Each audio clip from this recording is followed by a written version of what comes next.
El nacimiento de la Tierra y sus inicios. Un título que esconde mucho más de lo que parece.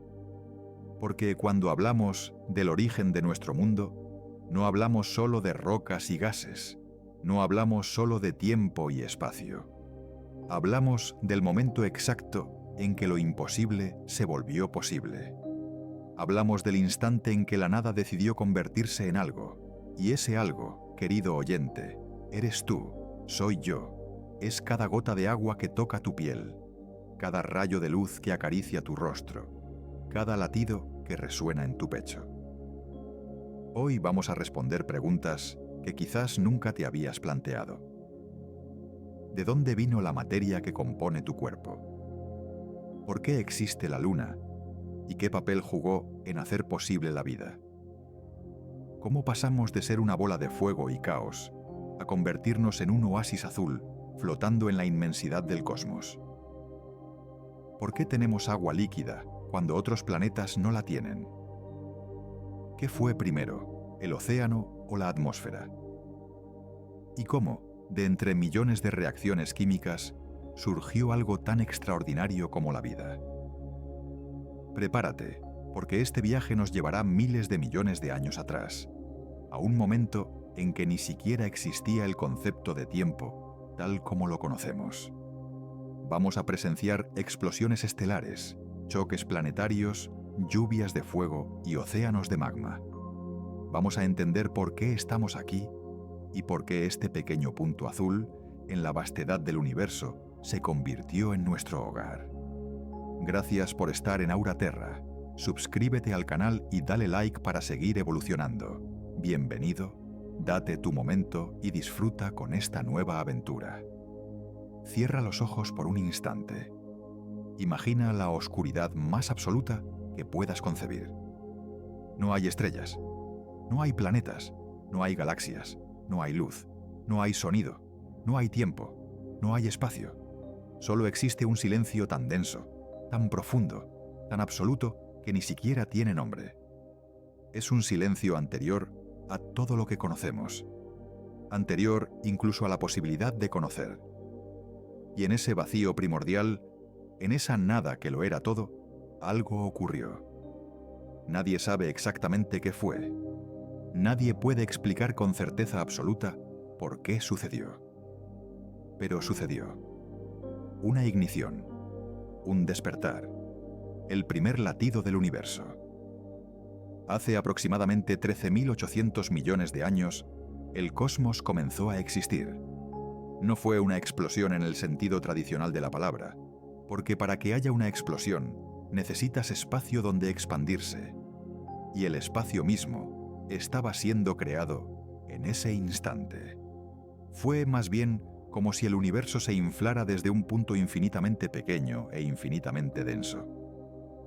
Todo lo que existe, todo lo que ha existido y todo lo que existirá estaba comprimido en ese punto singular. Y de repente, sin previo aviso, comenzó a expandirse. En las primeras fracciones de segundo, fracciones tan pequeñas que no tenemos palabras para describirlas, el universo pasó por transformaciones que desafían nuestra comprensión.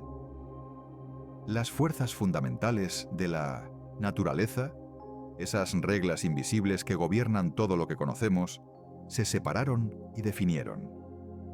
La gravedad, el electromagnetismo, las fuerzas nucleares, todas ellas nacieron en ese instante primordial. Y con ellas, las primeras partículas de materia comenzaron a formarse. El universo era entonces un caldero hirviente de energía pura. Las temperaturas eran tan extremas que ningún átomo podía existir como tal. Los protones, neutrones y electrones danzaban en un caos incandescente, chocando y separándose, fusionándose y desintegrándose. Pero a medida que el cosmos se expandía, también se enfriaba. Y ese enfriamiento permitió que las primeras estructuras estables comenzaran a tomar forma. Aproximadamente 3 minutos después del inicio, el universo se había enfriado lo suficiente para que los protones y neutrones se unieran formando los primeros núcleos atómicos.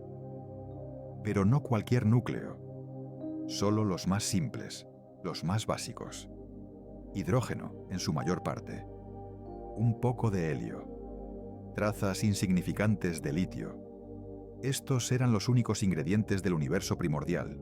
3 elementos, nada más.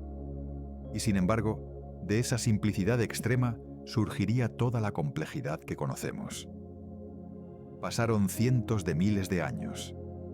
El universo continuó expandiéndose y enfriándose. Y entonces llegó un momento crucial. Las temperaturas descendieron lo suficiente para que los electrones pudieran unirse a los núcleos atómicos y formar átomos completos. Por primera vez, la luz pudo viajar libremente por el cosmos. Antes de ese momento, el universo era opaco, una niebla densa e impenetrable. Después, se volvió transparente. La luz se liberó, y aunque no había ojos para verla, el universo comenzó a brillar. Pero ese brillo inicial pronto se apagó. Durante millones de años, el cosmos se sumió en la oscuridad. Los científicos llaman a este periodo la edad oscura del universo. No había estrellas, no había galaxias.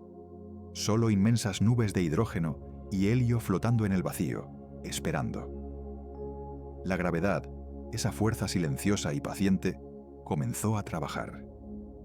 Las regiones del espacio donde la densidad de gas era ligeramente mayor empezaron a atraer más materia hacia ellas. Lentamente, muy lentamente, esas nubes comenzaron a colapsar sobre sí mismas. Y entonces, en la oscuridad, se encendió la primera luz verdadera. Las primeras estrellas nacieron. Pero no eran estrellas como nuestro Sol.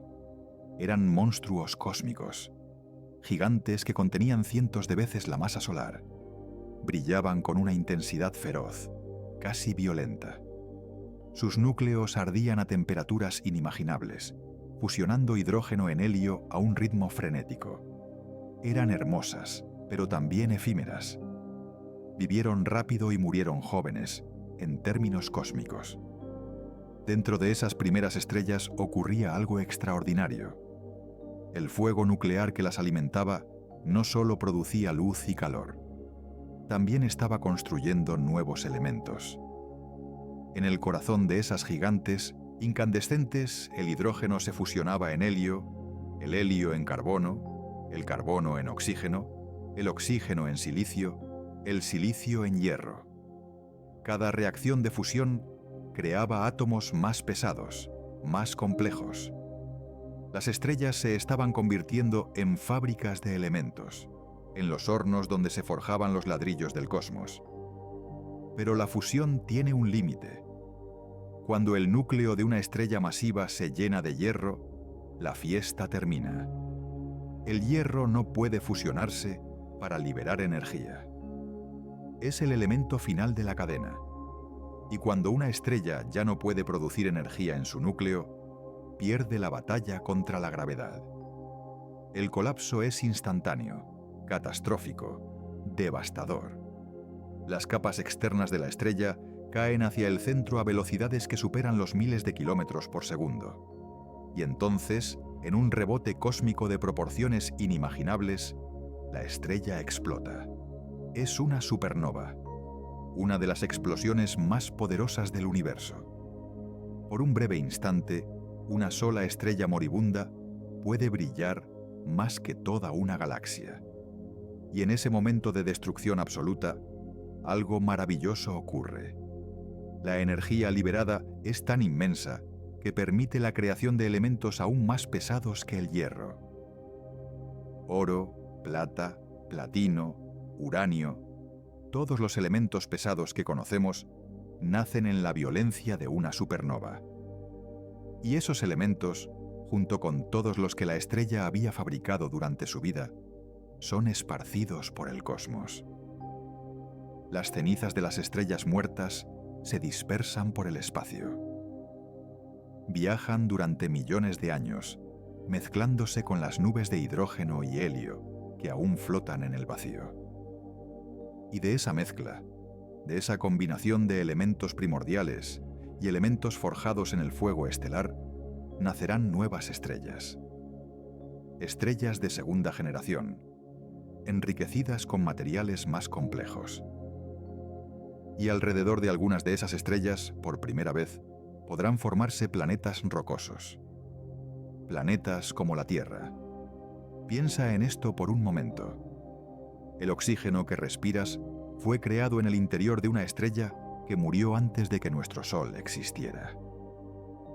El hierro que corre por tus venas, que tiñe tu sangre de rojo, se forjó en el núcleo de un gigante cósmico que explotó hace miles de millones de años.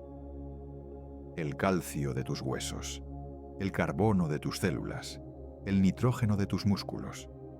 Todo ello proviene de estrellas que vivieron y murieron mucho antes de que la Tierra fuera siquiera un pensamiento en la mente del universo. Somos, literalmente, polvo de estrellas. No es una metáfora poética, es un hecho científico. Y esa es quizás la verdad más asombrosa de todas. Pasaron miles de millones de años. Generación tras generación de estrellas nacieron, vivieron, murieron y esparcieron sus cenizas por el cosmos. El universo se fue enriqueciendo gradualmente con elementos cada vez más variados. Las galaxias se formaron, enormes colecciones de estrellas unidas por la gravedad, danzando en espirales, majestuosas o agrupándose en formas elípticas. Y en una de esas galaxias, una galaxia espiral bastante común, que hoy llamamos la Vía Láctea, comenzó a gestarse algo especial. Hace aproximadamente 4.600 millones de años, en un rincón tranquilo de la Vía Láctea, existía una nube molecular gigante. Era una masa inmensa de gas y polvo, compuesta principalmente de hidrógeno y helio, pero también enriquecida con todos esos elementos pesados que las generaciones anteriores de estrellas habían fabricado y dispersado. La nube era fría y oscura, flotando silenciosamente en el espacio interestelar. Podría haber permanecido así durante millones de años más, estable y sin cambios. Pero algo la perturbó. Quizás fue la onda de choque de una supernova cercana. Quizás fue el paso de una onda de densidad a través del brazo espiral de la galaxia. Quizás fue la colisión con otra nube molecular. No lo sabemos con certeza. Lo que sí sabemos es que algo alteró el delicado equilibrio de la nube, comprimiendo ciertas regiones y desencadenando un proceso que cambiaría todo. La nube comenzó a colapsar. La gravedad tomó el control. Las regiones más densas de la nube atrajeron más materia hacia ellas, volviéndose aún más densas. Y cuanto más densas se volvían, más fuerte era su atracción gravitatoria, atrayendo aún más material. Era un ciclo que se retroalimentaba a sí mismo, un proceso imparable. La nube se fragmentó en múltiples núcleos, cada uno colapsando por separado. Uno de esos núcleos se convertiría en nuestro Sol, y el material que lo rodeaba se convertiría en todo lo demás. A medida que el núcleo central colapsaba, comenzó a girar cada vez más rápido. Es el mismo principio que hace que un patinador artístico gire más rápido cuando contrae sus brazos. La conservación del momento angular. Y ese giro tuvo una consecuencia crucial. El material que caía hacia el centro no podía hacerlo directamente. En cambio, se aplanó en un disco que giraba alrededor del núcleo central.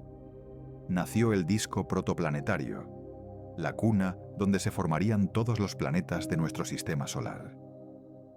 El centro del disco se calentaba cada vez más a medida que la materia se comprimía. Las temperaturas ascendieron a millones de grados.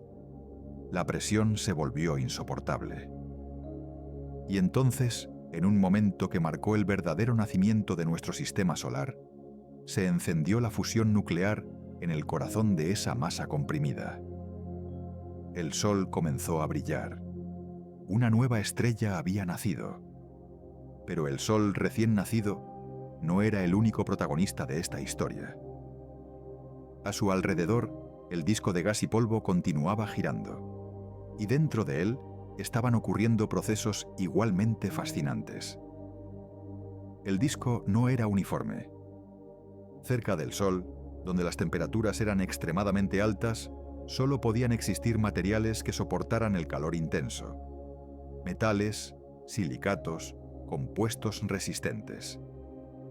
Más lejos del Sol, donde las temperaturas eran más bajas, podían existir hielos de agua, amoníaco y metano.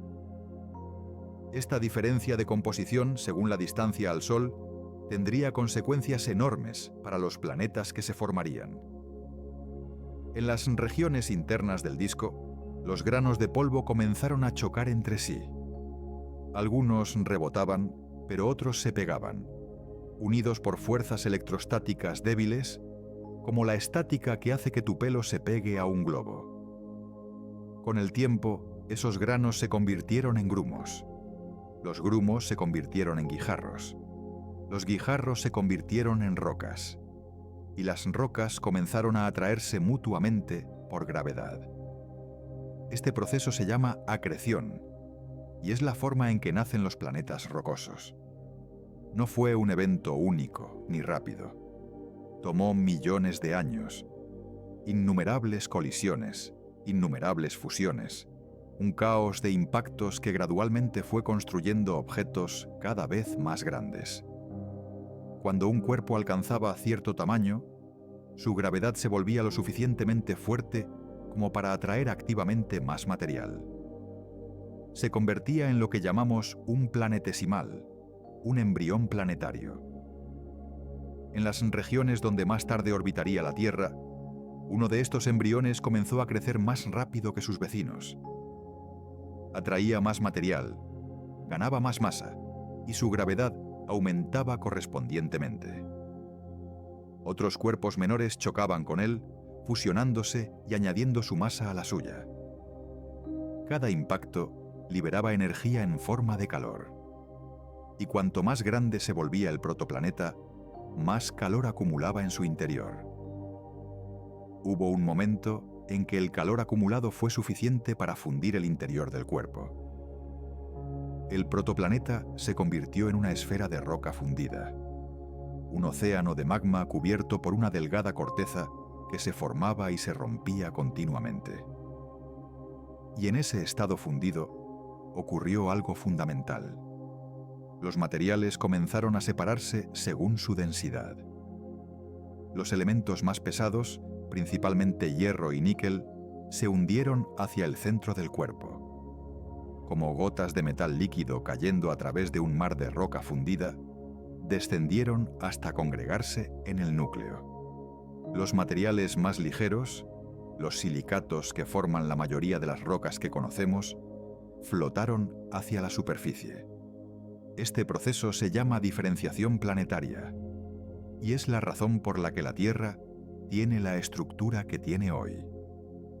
Un núcleo metálico denso en el centro, rodeado por un manto de roca y una delgada corteza en la superficie. La formación del núcleo metálico fue crucial para el futuro del planeta. Ese núcleo, compuesto principalmente de hierro, eventualmente generaría el campo magnético de la Tierra. Y ese campo magnético se convertiría en un escudo invisible pero vital, protegiendo la superficie de la radiación cósmica y del viento solar. Sin el campo magnético, la atmósfera de la Tierra habría sido barrida hacia el espacio hace miles de millones de años. Sin atmósfera, no habría agua líquida. Sin agua líquida, no habría vida.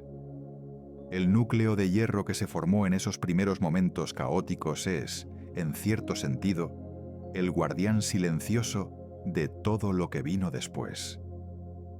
Pero la Tierra no estaba sola en su vecindario cósmico. Otros protoplanetas habían crecido en la misma región del disco. Algunos eran pequeños, del tamaño de asteroides grandes. Otros eran considerablemente mayores. Y en un sistema solar joven, donde las órbitas aún no se habían estabilizado, Las colisiones entre estos cuerpos eran inevitables. Aproximadamente 100 millones de años después de que el Sol comenzara a brillar, cuando la Tierra ya había alcanzado gran parte de su tamaño actual, pero aún estaba en proceso de formación, algo catastrófico ocurrió. Otro protoplaneta, un cuerpo del tamaño aproximado de Marte, se acercó a la órbita de la Tierra. Los científicos lo han llamado Theia, en honor a la titánide griega que era madre de Selene, la diosa de la luna. Y el nombre es apropiado, porque de este encuentro nacería nuestro satélite. Theia no pasó de largo. Su órbita intersectó la de la Tierra, y en algún momento de esa época primordial, ambos mundos chocaron. No fue un impacto frontal, sino oblicuo, un golpe de refilón que rasgó el cielo de un mundo que aún no tenía cielo propio. La violencia del impacto es casi imposible de imaginar. La energía liberada fue equivalente a miles de millones de bombas nucleares detonando simultáneamente. La corteza de la Tierra fue vaporizada. Parte del manto fue arrancado y lanzado al espacio. Theia quedó destruida, su masa absorbida principalmente por la Tierra, pero una porción significativa de los escombros quedó en órbita. Durante las horas y días siguientes al impacto, la Tierra estaba rodeada por un anillo de material incandescente. Rocas fundidas, vapor de roca, fragmentos de ambos mundos mezclados en un caos ardiente que giraba alrededor del planeta herido. Pero la gravedad, esa fuerza paciente e implacable, comenzó a trabajar inmediatamente. Los fragmentos del anillo comenzaron a atraerse entre sí, a chocar, a fusionarse. En un tiempo sorprendentemente corto, quizás solo semanas o meses, la mayor parte del material se había compactado en un solo cuerpo grande. La Luna había nacido. Imagina el cielo de la Tierra en esos primeros días después del impacto. La Luna recién formada estaba muchísimo más cerca de lo que está hoy, quizás a solo 15 o 20 veces el radio terrestre. Desde la superficie incandescente de la Tierra, si hubiera habido ojos para verla, la Luna habría ocupado una porción enorme del cielo, quizás 20 veces más grande de lo que la vemos hoy. Y no era plateada como la conocemos. Era un orbe rojo anaranjado, cubierto de océanos de magma, brillando con su propio calor interno. Dos mundos heridos, uno frente al otro, enfriándose lentamente en la oscuridad del espacio. Con el paso del tiempo, la Luna comenzó a alejarse de la Tierra. Las mareas gravitacionales que ambos cuerpos ejercían el uno sobre el otro transferían energía del sistema, empujando a la Luna hacia órbitas cada vez más distantes. Este proceso continúa hasta hoy. Cada año, la Luna se aleja de nosotros aproximadamente 3,5 centímetros. Es un movimiento imperceptible a escala humana, pero a lo largo de miles de millones de años ha llevado a la Luna desde esa cercanía inicial hasta su posición actual, a unos 384.000 kilómetros de distancia. Pero la Luna no solo se alejó, también hizo algo crucial para el futuro de la vida en la Tierra. Estabilizó la inclinación del eje de rotación terrestre. Sin la Luna, el eje de la Tierra oscilaría caóticamente, bamboleándose bajo la influencia gravitatoria del Sol y de los otros planetas. Esas oscilaciones producirían cambios climáticos extremos e impredecibles. Los polos podrían apuntar hacia el Sol durante miles de años, luego hacia la oscuridad. Las estaciones serían erráticas, violentas, imposibles de predecir. La vida compleja, si llegara a surgir, tendría dificultades enormes para adaptarse. Pero con la Luna actuando como un ancla gravitatoria, el eje de la Tierra se mantiene relativamente estable, inclinado unos 23,5 grados con respecto al plano de su órbita. Esa inclinación es la que produce las estaciones, el ritmo predecible de primaveras, veranos, otoños e inviernos que ha marcado el compás de la vida en este planeta durante miles de millones de años. La Luna, nacida de la violencia de un impacto cataclísmico, se convirtió en la guardiana del ritmo de la Tierra. Después del impacto con Theia, la Tierra era un infierno, literalmente. Su superficie era un océano global de magma, roca fundida que brillaba con un rojo anaranjado intenso, burbujeando y fluyendo bajo un cielo que no era cielo, sino una mezcla densa de vapores incandescentes. No había atmósfera como la conocemos. No había agua líquida. No había nada que pudiéramos reconocer como paisaje. Solo fuego, roca fundida y un calor que habría vaporizado instantáneamente cualquier cosa que conocemos. El calor provenía de múltiples fuentes. Estaba el calor residual del impacto mismo, la energía cinética de la colisión, convertida en calor que tardó millones de años en disiparse. Estaba el calor de la compresión gravitacional, la energía liberada a medida que el material se apretaba cada vez más hacia el centro del planeta. Y estaba el calor de la desintegración radiactiva, el decaimiento de elementos inestables como el uranio, el torio y el potasio, que liberaban energía constantemente en el interior del planeta. Sobre el océano de magma flotaba una atmósfera primitiva. No era respirable. No contenía oxígeno libre. Era una mezcla densa de vapor de agua, dióxido de carbono, nitrógeno, compuestos de azufre y otros gases que habían sido liberados del interior del planeta o traídos por los impactos de asteroides y cometas. Era una atmósfera tóxica, opaca, pesada, pero cumplía una función crucial. Actuaba como una manta que retenía el calor, permitiendo que el planeta se enfriara gradualmente sin perder todo su calor de golpe hacia el espacio. El enfriamiento fue lento. Tomó millones de años. Pero eventualmente, la superficie del océano de magma comenzó a solidificarse. Se formó una costra, como la nata que se forma sobre la leche caliente. Pero esta costra era frágil e inestable. Los movimientos del magma debajo la rompían constantemente. Nuevas erupciones la fragmentaban. Impactos de asteroides que aún llegaban con frecuencia la perforaban y la destruían. Era una corteza que nacía, moría y renacía una y otra vez. Con el tiempo, a medida que las temperaturas seguían descendiendo, la corteza se fue haciendo más gruesa y más estable. Las erupciones continuaban, pero ya no destruían todo lo que se había formado. Los impactos se fueron haciendo menos frecuentes a medida que el sistema solar se limpiaba de los escombros restantes de su formación. Y llegó un momento, quizás unos 100 o 200 millones de años después del impacto con Theia, en que la superficie de la Tierra se había enfriado lo suficiente para que ocurriera algo extraordinario. El vapor de agua que llenaba la atmósfera comenzó a condensarse. Las nubes se formaron en lo alto. Y entonces empezó a llover. Pero no era una lluvia como la conocemos. Era un diluvio de proporciones inimaginables. Agua que caía del cielo en cantidades que desafían la comprensión.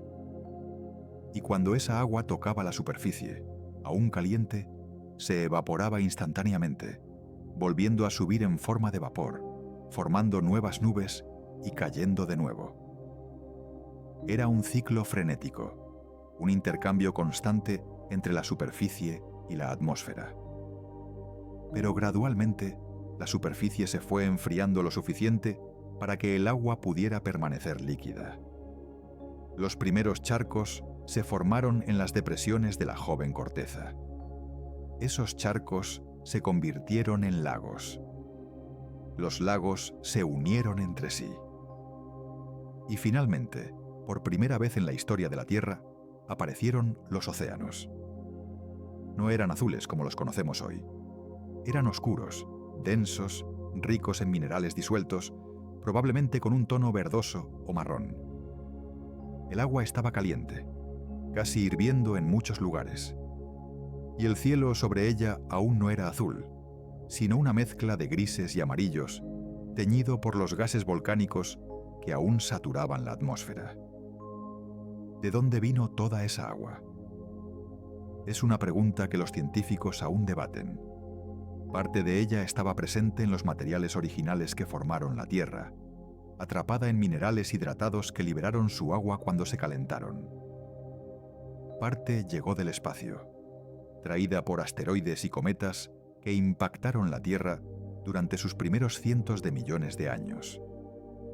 Los cometas, en particular, son esencialmente bolas de hielo sucio, y cada impacto de cometa habría añadido agua al planeta. La proporción exacta de agua terrestre versus agua cometaria sigue siendo objeto de investigación, pero lo que sabemos con certeza es que de una manera u otra, la Tierra acumuló suficiente agua para cubrir la mayor parte de su superficie. Y esa agua cambió todo. El agua es el solvente universal. Es capaz de disolver más sustancias que cualquier otro líquido conocido. Y cuando el agua entró en contacto con las rocas de la corteza terrestre, comenzó a disolverlas, a arrastrar minerales, a redistribuir elementos químicos.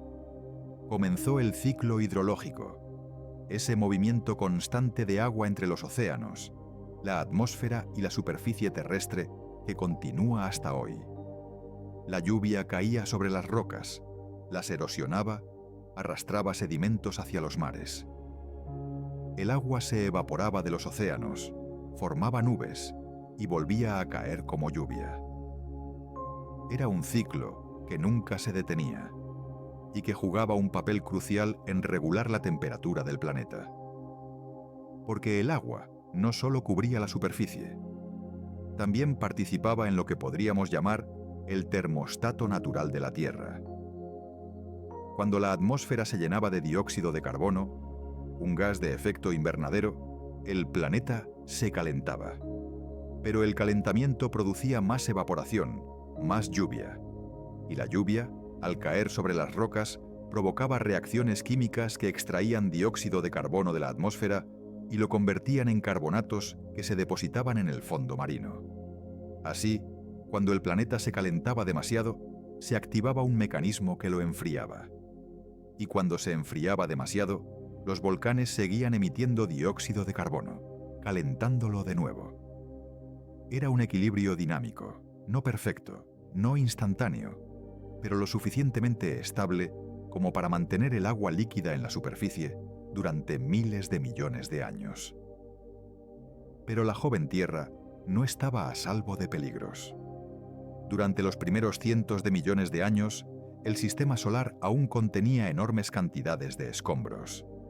Asteroides de todos los tamaños, desde guijarros hasta montañas, seguían cruzando el espacio interior del sistema solar, y muchos de ellos impactaban los planetas. La Tierra recibió su parte de estos impactos. Algunos fueron pequeños, apenas dejando huella. Otros fueron enormes, lo suficientemente grandes como para vaporizar porciones de los océanos recién formados. Hay evidencias de que hace aproximadamente 4.000 millones de años, el sistema solar interior experimentó lo que los científicos llaman el bombardeo intenso tardío, un periodo de impactos particularmente frecuentes y violentos. Si miras la Luna a través de un telescopio, verás su superficie cubierta de cráteres. La mayoría de esos cráteres se formaron durante este periodo. La Tierra recibió impactos aún mayores, pero la erosión, el tectonismo y el reciclaje de la corteza han borrado casi todas las huellas directas. Estos impactos no solo fueron destructivos, también trajeron materiales nuevos a la Tierra: carbono, nitrógeno, compuestos orgánicos simples. Algunos científicos creen que una porción significativa de los ingredientes necesarios para la vida llegaron a la Tierra de esta manera, sembrados por asteroides y cometas que impactaron el planeta durante su juventud. Es una idea poética, la violencia del espacio trayendo las semillas de la vida. Mientras todo esto sucedía en la superficie, Algo igualmente importante ocurría en las profundidades. El núcleo metálico de la Tierra, ese depósito de hierro y níquel que se había formado durante la diferenciación del planeta, estaba en movimiento. El núcleo externo, compuesto de metal líquido, fluía y se arremolinaba, impulsado por las diferencias de temperatura entre el núcleo interno sólido y el manto superior. Y ese movimiento de metal conductor generaba corrientes eléctricas, y esas corrientes eléctricas generaban un campo magnético. El campo magnético de la Tierra se convirtió en un escudo invisible pero vital. El Sol, nuestra estrella, no solo emite luz y calor, también emite un flujo constante de partículas cargadas, principalmente protones y electrones, que viajan por el espacio a velocidades de cientos de kilómetros por segundo. Este flujo se llama viento solar, y es lo suficientemente poderoso como para arrancar la atmósfera de un planeta que no tenga protección. Marte es un ejemplo de lo que puede suceder. Marte tuvo alguna vez una atmósfera densa y probablemente agua líquida en su superficie, pero Marte es más pequeño que la Tierra, y su núcleo se enfrió y solidificó hace mucho tiempo. Sin un núcleo líquido en movimiento, Marte perdió su campo magnético. Y sin campo magnético, el viento solar fue erosionando gradualmente su atmósfera, molécula a molécula, hasta dejar al planeta como lo conocemos hoy. Frío, seco, con una atmósfera tan delgada que la presión en su superficie es menos del 1% de la terrestre. La Tierra evitó ese destino gracias a su campo magnético. Las partículas del viento solar, al encontrarse con el campo magnético terrestre, son desviadas alrededor del planeta, como el agua de un río fluyendo alrededor de una roca. El campo magnético crea una burbuja protectora, llamada magnetosfera, que se extiende decenas de miles de kilómetros hacia el espacio. Dentro de esa burbuja, la atmósfera está a salvo. El agua permanece líquida. La vida es posible. A medida que la Tierra se enfriaba y estabilizaba, su superficie comenzó a diferenciarse. Las partes de la corteza, que eran más gruesas y menos densas, flotaban más alto sobre el manto, emergiendo del océano global para formar las primeras masas de tierra. No eran continentes como los conocemos hoy. Eran islas volcánicas, fragmentos de corteza que sobresalían apenas por encima del nivel del agua, bombardeadas por el oleaje, erosionadas por la lluvia, transformadas constantemente por las erupciones. Pero esas primeras tierras fueron el comienzo de algo más grande. Con el tiempo, esos fragmentos se fueron fusionando, agregándose, formando masas cada vez mayores. Las fuerzas del interior del planeta, el calor que aún fluía desde las profundidades, movían la corteza, la fragmentaban, la empujaban. Era el inicio de lo que hoy llamamos tectónica de placas, el lento baile de los continentes que continúa hasta nuestros días. La tectónica de placas es mucho más que una curiosidad geológica. Es uno de los sistemas que hacen habitable la Tierra. Cuando las placas se hunden en el manto, en las zonas de subducción, llevan consigo carbonatos y otros materiales que contienen carbono. Ese carbono es liberado eventualmente por los volcanes, regresando a la atmósfera. Es parte del termostato natural del que hablamos antes. Sin tectónica de placas, el ciclo del carbono no funcionaría de la misma manera, y la regulación del clima sería muy diferente. Además, la tectónica crea diversidad de ambientes. Montañas, valles, costas, islas, cada uno con sus propias condiciones, cada uno ofreciendo nichos diferentes para la vida. La Tierra sin tectónica de placas sería un mundo mucho más uniforme, con menos variedad de hábitats y probablemente con menos diversidad de vida. En algún momento de estos primeros cientos de millones de años, las condiciones en la Tierra se volvieron lo suficientemente estables como para que algo extraordinario pudiera comenzar. Había agua líquida en abundancia. Había energía disponible, proveniente del Sol, de los volcanes, de las fuentes hidrotermales en el fondo marino. Había una variedad de compuestos químicos, orgánicos e inorgánicos, disueltos en el agua o disponibles en las rocas. Y había tiempo. Mucho, mucho tiempo. En las cálidas aguas de los océanos primitivos, en las charcas dejadas por las mareas en las costas volcánicas, en las fuentes hidrotermales que arrojaban agua rica en minerales desde las profundidades, algo estaba empezando a ocurrir. Las moléculas simples comenzaban a combinarse en moléculas más complejas. Cadenas de carbono se formaban, se rompían, se volvían a formar. Algunas de esas cadenas eran más estables que otras. Algunas tenían propiedades interesantes. No sabemos exactamente cómo ocurrió. Los detalles del origen de la vida siguen siendo uno de los grandes misterios de la ciencia. Pero podemos reconstruir los pasos generales. En algún lugar, en algún momento, se formaron moléculas capaces de catalizar reacciones químicas, acelerando procesos que de otro modo tomarían mucho más tiempo. En algún lugar, en algún momento, se formaron membranas, finas películas de lípidos que podían encerrar un espacio interior, separándolo del exterior. Y en algún lugar, en algún momento, se formaron moléculas capaces de almacenar información y copiarse a sí mismas, aunque fuera de forma imperfecta. Cuando estos tres ingredientes se combinaron, cuando existió un sistema encerrado por una membrana, capaz de realizar reacciones químicas que le proporcionaban energía y capaz de replicar sus instrucciones, algo nuevo había aparecido en el universo. Algo que no existía en ningún otro lugar conocido. Algo que llamamos vida. Los primeros seres vivos eran increíblemente simples comparados con cualquier organismo que conocemos hoy. Eran probablemente poco más que pequeñas bolsas de reacciones químicas, células diminutas sin núcleo ni orgánulos, similares a lo que hoy llamamos bacterias. Pero eran seres vivos. Consumían energía, crecían, se reproducían y, crucialmente, cometían errores al copiarse. Esos errores, esas pequeñas variaciones que se introducían cada vez que una célula se dividía, eran la materia prima de la evolución. La mayoría de los errores eran neutrales o perjudiciales, pero ocasionalmente, por puro azar, un error resultaba ser beneficioso.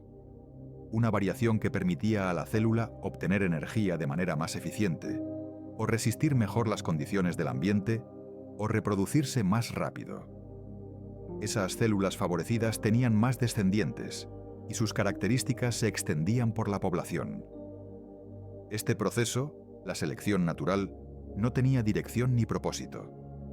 No había un plan.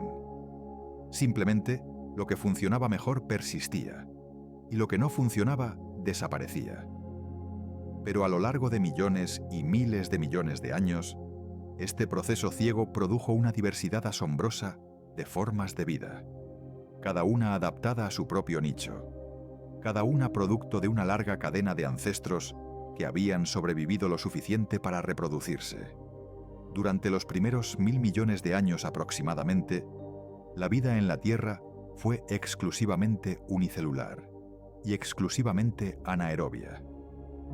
No había oxígeno libre en la atmósfera, y los organismos obtenían su energía de otras maneras, fermentando compuestos orgánicos, oxidando minerales, utilizando el calor de las fuentes hidrotermales.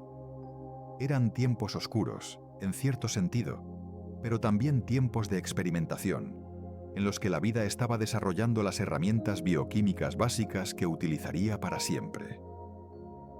Y entonces, hace aproximadamente 2500 millones de años, algo revolucionario ocurrió. Un grupo de organismos desarrolló una nueva forma de obtener energía.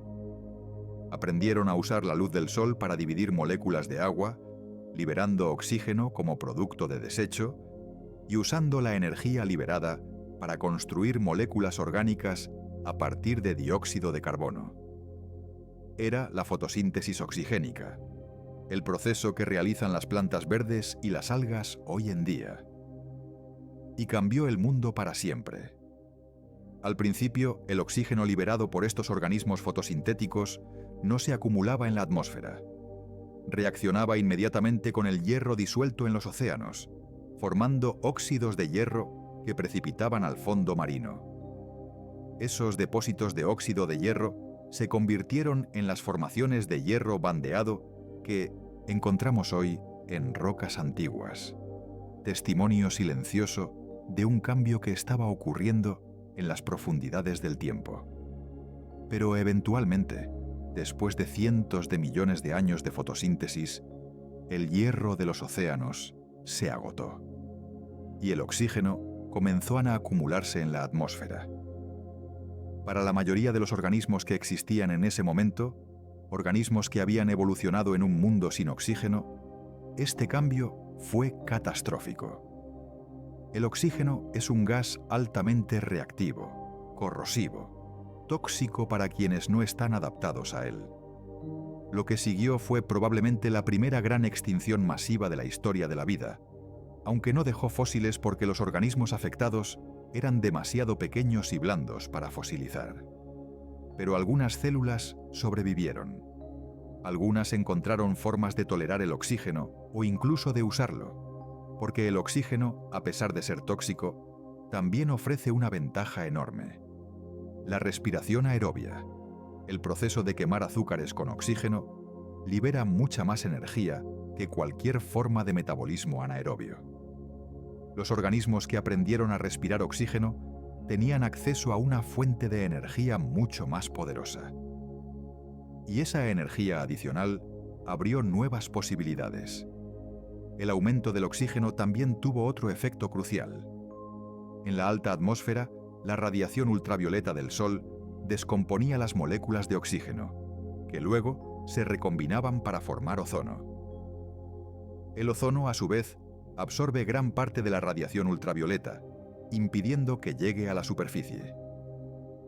Antes de la capa de ozono, la superficie terrestre era bañada por niveles de radiación UV que habrían sido letales para la mayoría de los organismos. La vida estaba confinada al agua, que filtraba la radiación. Pero con la capa de ozono en su lugar, la superficie terrestre se volvió habitable por primera vez. Durante cientos de millones de años después del aumento del oxígeno, la vida siguió siendo mayoritariamente unicelular. Pero estaban ocurriendo cambios importantes. En algún momento, una célula engulló a otra, pero en lugar de digerirla, la mantuvo viva en su interior. Esa célula engullida era capaz de respirar oxígeno eficientemente. El arreglo resultó beneficioso para ambas. La célula huésped proporcionaba protección y nutrientes. La célula engullida proporcionaba energía. Con el tiempo, las dos células se volvieron inseparables, una sola entidad. La célula engullida se convirtió en lo que hoy llamamos mitocondria, la central energética de todas las células animales, vegetales y fúngicas. Este proceso, llamado endosimbiosis, ocurrió más de una vez. En otro evento similar, una célula engulló a una cianobacteria fotosintética, y esa cianobacteria se convirtió en el cloroplasto, el orgánulo que permite a las plantas realizar la fotosíntesis. Las células complejas que conocemos hoy, las células eucariotas con núcleo y orgánulos, son el resultado de fusiones antiguas, de simbiosis que se volvieron permanentes. Con células más grandes y más energéticamente eficientes, se abrieron nuevas posibilidades. En algún momento, las células dejaron de separarse completamente después de dividirse. Permanecieron unidas, formando colonias. En esas colonias, diferentes células comenzaron a especializarse en diferentes funciones. Unas se dedicaban a la nutrición, otras a la protección, otras al movimiento. La cooperación entre células dio origen a los primeros organismos multicelulares. La multicelularidad es un paso evolutivo que ha ocurrido múltiples veces de forma independiente.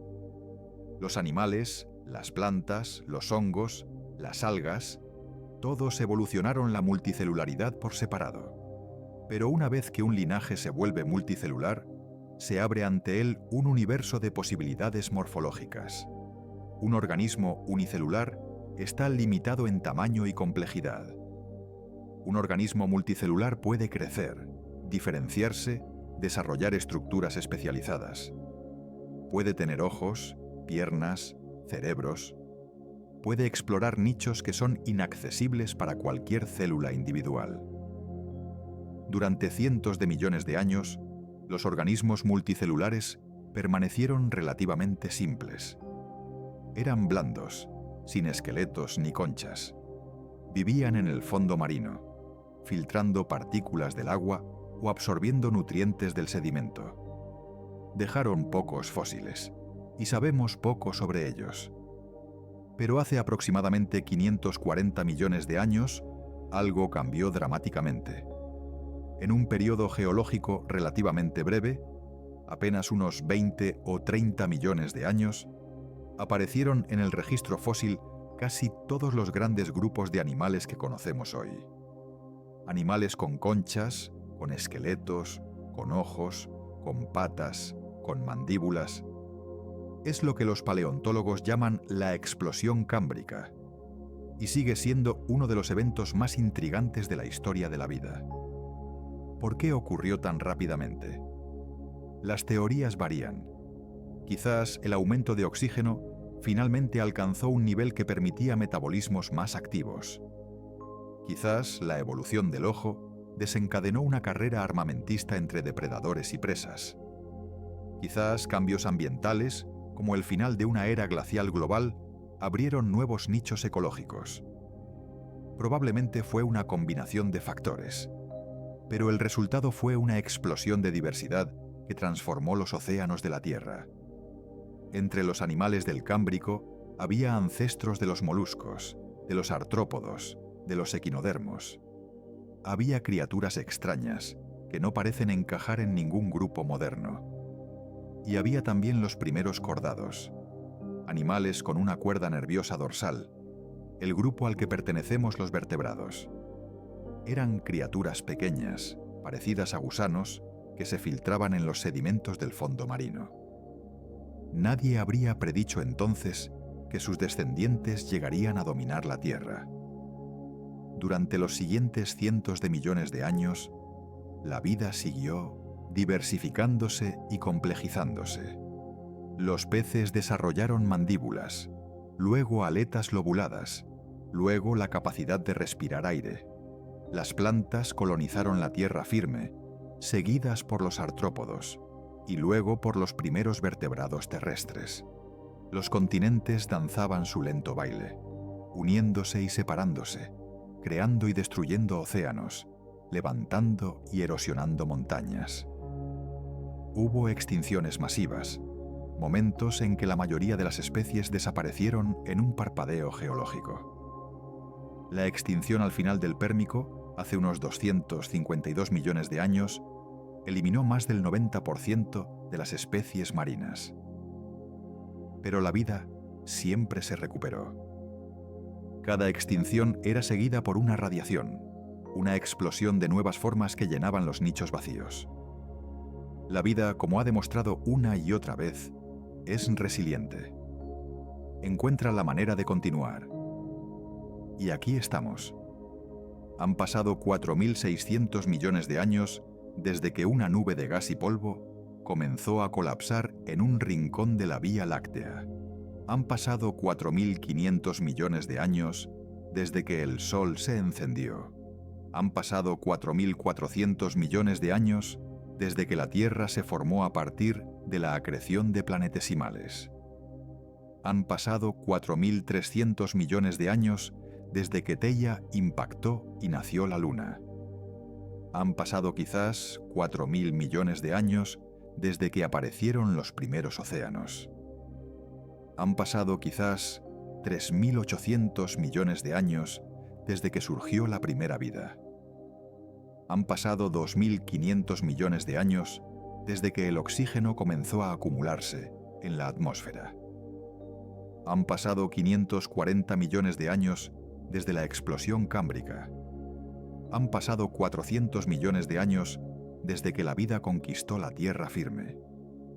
han pasado 66 millones de años desde que un asteroide acabó con los dinosaurios no avianos y abrió el camino para el ascenso de los mamíferos. Y han pasado apenas unos cientos de miles de años desde que aparecieron los primeros humanos. Un parpadeo, una fracción infinitesimal de la historia de este planeta.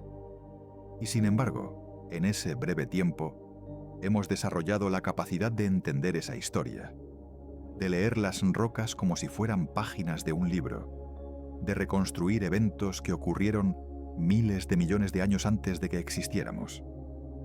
Somos el universo contemplándose a sí mismo. Somos polvo de estrellas que ha adquirido consciencia. Somos la Tierra pensando sobre su propio origen. Y eso, querido oyente, es quizás lo más asombroso de todo. La Tierra no nació en silencio. Nació de un choque, de una herida de luz que atravesó la oscuridad primordial. Nació del caos convirtiéndose en orden, de la violencia transformándose en armonía.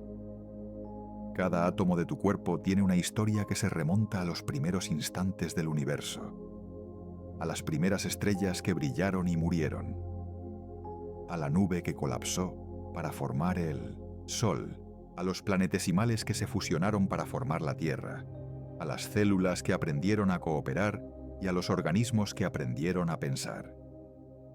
Esa es tu herencia. Esa es tu historia. Y cada vez que miras al cielo nocturno, cada vez que sientes el agua de la lluvia en tu piel, cada vez que respiras el aire que te rodea, estás participando en un proceso que comenzó hace miles de millones de años y que continuará mucho después de que tú y yo hayamos desaparecido. La pregunta que queda, la pregunta que la ciencia no puede responder completamente, es ¿por qué? ¿Por qué existen estas leyes físicas y no otras? ¿Por qué hay algo en lugar de nada? ¿Cuál es el significado, si es que hay alguno, de todo esto? Algunos buscan respuestas en la religión, en la filosofía, en la meditación. Otros se contentan con la maravilla del misterio mismo, con la belleza de las preguntas que no tienen respuesta. Lo que sabemos es que estamos aquí, que somos parte de algo inmenso y antiguo y maravilloso, que el mismo proceso que encendió las primeras estrellas nos dio vida a nosotros, y que tenemos la capacidad, única hasta donde sabemos en todo el cosmos, de apreciar esa conexión, de sentir asombro ante ella, de preguntarnos sobre ella. El nacimiento de la Tierra y sus inicios no es solo una historia del pasado, es una historia que continúa. Cada segundo, el Sol fusiona millones de toneladas de hidrógeno, proporcionándonos la energía que sustenta toda la vida. Cada año, la tectónica de placas mueve los continentes unos pocos centímetros, remodelando lentamente la faz del planeta. Cada generación, la vida evoluciona, adaptándose a nuevas condiciones, explorando nuevas posibilidades. Y cada momento, tú y yo respiramos, pensamos, sentimos, participando en este proceso cósmico sin siquiera darnos cuenta. La próxima vez que mires la Luna, recuerda que nació de una catástrofe, de un impacto que casi destruye la Tierra, pero que en cambio la dotó de un guardián que estabiliza su eje y marca el ritmo de las mareas. La próxima vez que bebas agua, recuerda que esas moléculas quizás vinieron de cometas que impactaron el planeta hace 4.000 millones de años. O quizás estuvieron presentes desde el principio, atrapadas en los minerales que formaron la Tierra. La próxima vez que respires, recuerda que el oxígeno en tus pulmones fue producido por organismos fotosintéticos hace miles de millones de años, transformando la atmósfera y haciendo posible tu existencia. Todo está conectado. Todo tiene una historia. Y esa historia es tu historia. Hace miles de millones de años, la Tierra era un infierno de magma y fuego. Hoy es un oasis de vida en la inmensidad del espacio. Ese cambio no ocurrió por casualidad. Ocurrió porque se dieron las condiciones adecuadas en el momento adecuado. la distancia correcta al Sol, la masa suficiente para retener una atmósfera, la presencia de agua, el campo magnético protector, la Luna, estabilizadora, los ciclos geoquímicos que regulan el clima. No sabemos si esas condiciones son comunes o raras en el universo. No sabemos si hay otros planetas como la Tierra, otros mundos donde la vida haya surgido y evolucionado. Pero sabemos que aquí, en este pequeño mundo azul, el universo produjo algo capaz de preguntarse sobre su propio origen. Y eso, en sí mismo, es extraordinario. El nacimiento de la Tierra y sus inicios es una historia de violencia y creación, de caos y orden, de destrucción y renovación. Es una historia que aún no ha terminado, que continúa cada día, cada segundo. Y tú eres parte de ella, no un espectador, sino un participante, un fragmento de la Tierra que ha adquirido conciencia, un trozo del universo que puede contemplarse a sí mismo y maravillarse. Y si esta historia ha despertado algo en ti, si te ha hecho sentir, aunque sea por un momento, la vastedad del tiempo y la profundidad de tu conexión con el cosmos, entonces ha cumplido su propósito. Porque recordar de dónde venimos es el primer paso para entender quiénes somos. Y entender quiénes somos es el primer paso para imaginar en qué podemos convertirnos. La Tierra nació del caos, pero del caos surgió el orden. De la violencia surgió la vida. De la simplicidad surgió la complejidad. Y de la materia surgió la consciencia. Ese es el milagro. Ese es el misterio. Y ese es el regalo que heredamos simplemente por existir. Así que la próxima vez que sientas que tus problemas son demasiado grandes, recuerda que estás hecho de estrellas.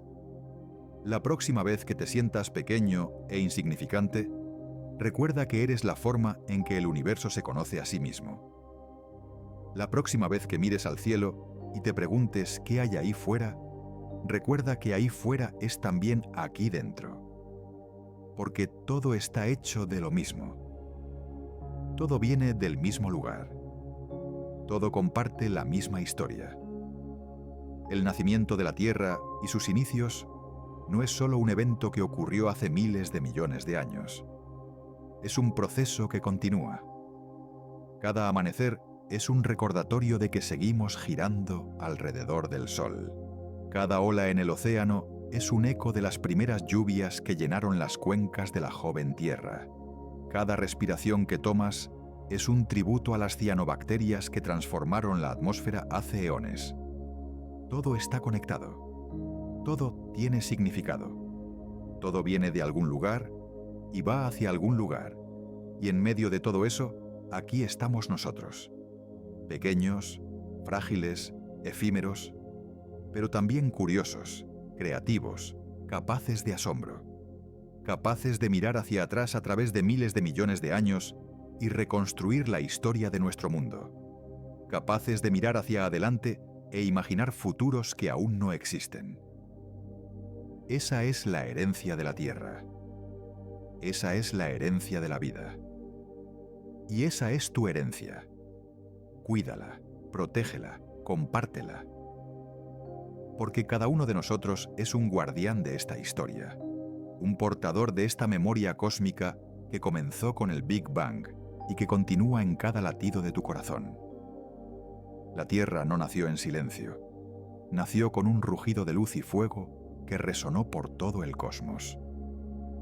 Y en cierto sentido, ese rugido aún continúa, en el crujido de las placas tectónicas, en el murmullo de los volcanes, en el susurro del viento y el canto de las olas, y en tu voz cuando cuentas esta historia a otros, porque las historias son la forma en que la vida recuerda, y recordar de dónde venimos es la forma en que honramos a todos los que vinieron antes. Desde las primeras estrellas hasta las primeras células, desde los primeros peces hasta los primeros humanos. Todos ellos son tus ancestros. Todos ellos te llevaron hasta aquí. Y todo lo que hagas a partir de ahora será parte de la historia que continúa. Así que sal ahí fuera, mira el cielo, siente la tierra bajo tus pies, respira el aire que te rodea y recuerda que todo eso, absolutamente todo, tiene una historia de miles de millones de años. Una historia que te incluye. Una historia que no podría haberse contado sin ti. El nacimiento de la Tierra y sus inicios es tu historia. La historia de cómo llegaste a existir. La historia de cómo un universo de hidrógeno y helio produjo un ser capaz de preguntar por qué. Y esa pregunta, querido oyente, es quizás la más importante de todas. No porque tenga una respuesta fácil, sino porque el simple hecho de poder hacerla es un milagro en sí mismo. Gracias por acompañarme en este viaje a través del tiempo. Gracias por escuchar. Y gracias por ser parte de esta historia que comenzó hace miles de millones de años y que continúa contigo, aquí, ahora, en este momento. El universo te está observando. El universo te está escuchando. Porque tú eres el universo. Y el universo, finalmente, puede contemplarse a sí mismo. Aquí termina nuestra historia de hoy. Pero la historia de la Tierra, la historia de la vida, la historia del cosmos, esa historia nunca termina.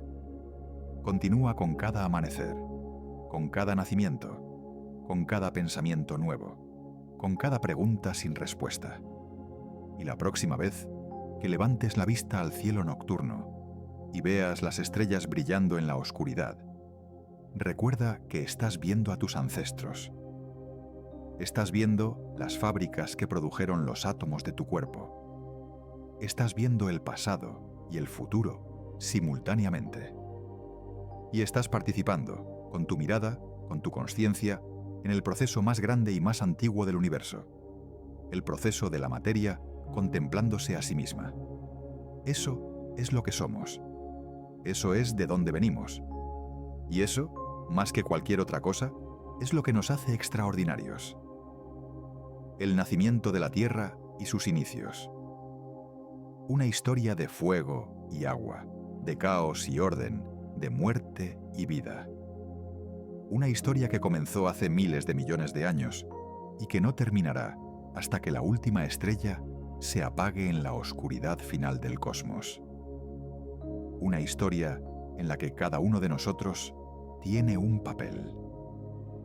Un papel pequeño, quizás, pero un papel real. Un papel que importa. Porque sin ti, el universo no tendría quien lo admirara.